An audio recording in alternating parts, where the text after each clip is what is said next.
U.S. national team with a big Copa America quarterfinal match coming up on Thursday against Ecuador. Diego, a matchup made all the more difficult because DeAndre Yedlin, the starting right back for the U.S., has to sit out because of that red card he got against Paraguay.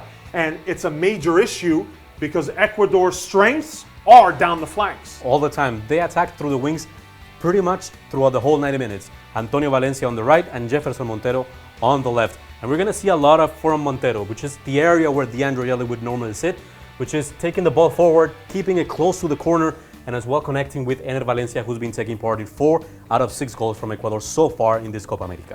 But the not having DeAndre Yedlin there also creates issues in terms of the ripple effect on the rest of the U.S. lineup. So if we check the U.S. lineup here and we look at how you'd replace Yedlin, the first option is what Klinsmann did against Paraguay, which you bring in Michael Orozco at right back. And what this did, the effect it had, it limited Paraguay to crossing into the box in this 4-4-2 formation. And that's where Jeff Cameron and John Brooks swept everything up. Yeah, totally.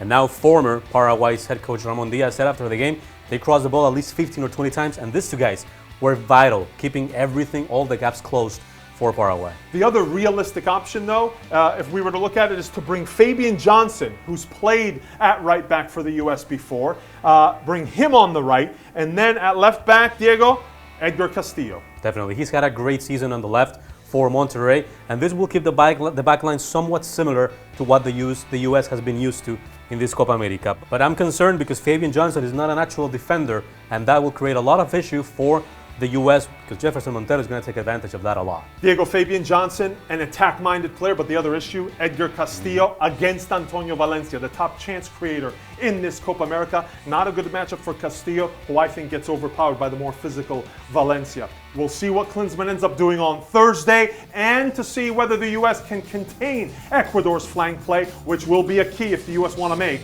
the Copa America semifinals.